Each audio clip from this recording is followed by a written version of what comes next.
വിഷന്റെ news at 7 വാർത്തകളിലേക്ക് ഏവർക്കും സ്വാഗതം. പ്രാദേശിക വാർത്തകൾ ചുരുക്കത്തിൽ.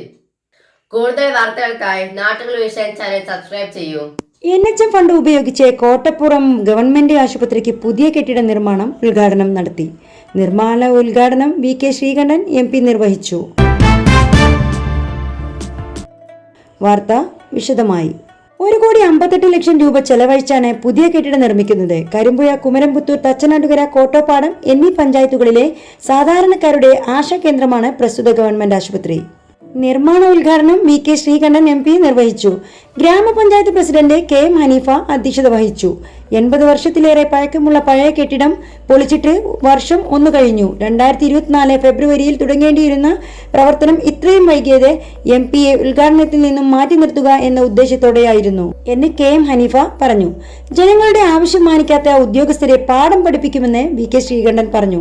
ഇത്തരക്കാർ ഭരണം എന്നും CPMന്റെ കുത്തകയാവില്ല എന്ന് ഓർക്കണമെന്നും അദ്ദേഹം കൂട്ടിച്ചേർത്തു.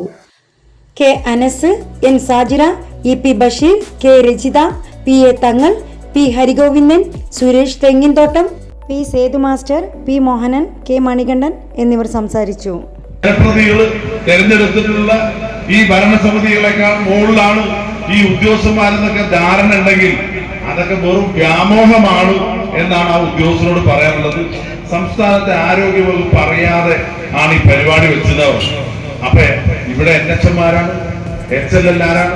ഇതെല്ലാം ഈ ഭരണ സംവിധാനമല്ലേ? കേന്ദ്ര ഗവൺമെന്റ്, സംസ്ഥാന ഗവൺമെന്റ് കീഴിൽ പ്രവർത്തിക്കുന്ന ഏജൻസികളല്ലേ? ഇവിടുത്തെ HMC ആരാണ്? ഇവിടുത്തെ ഹോസ്പിറ്റൽ മാനേജ്മെന്റ് കമ്മിറ്റി എന്തിനാണ്? അതിനെന്തിനാ പഞ്ചായത്ത്? എന്തിനാ പഞ്ചായത്തിന് അധികാര വികേന്ദ്രീകരണത്തിലൂടെ സ്കൂളുകളും ആശുപത്രികളും ഒരുപാട് സ്ഥാപനങ്ങളും എന്നാണ്, എത്ര വർഷം മുമ്പാണ്, എത്ര പതിറ്റാണ്ടായി അധികാര വികേന്ദ്രീകരണം നടന്നത് ഇവരറിഞ്ഞിട്ടില്ല. അപ്പൊ കേരളത്തിലെ ഇടതുപക്ഷ ജനാധിപത്യ അധികാര വികേന്ദ്രീകരണത്തിന് ഞങ്ങളാണ് മുൻപന്തി എന്ന് പറയാ. അധികാരം നൽകിയ സ്ഥാപനങ്ങളുടെ പരിപാടികൾ മുടക്കാൻ ഇവര് മൂക്ക് മുറിച്ച് ശകലം മുടക്കുന്ന ഏർപ്പാടാണ്. ഒരു ജനപ്രതിനിധിയുടെ ഭാഗത്തു നിന്ന് ഇത്തരത്തിലുണ്ടായി എന്ന് പറഞ്ഞാൽ വളരെ കഷ്ടമായി പോയെന്ന് പറയാനുള്ളൂ. കാരണം ഈ നിയോജക മണ്ഡലത്തിലും ഈ ജില്ലയിലും വിവിധ പാർട്ടികളുടെ പ്രതിനിധികളാണ് MLA-മാരും പഞ്ചായത്ത് പ്രസിഡന്റുമാരൊക്കെ.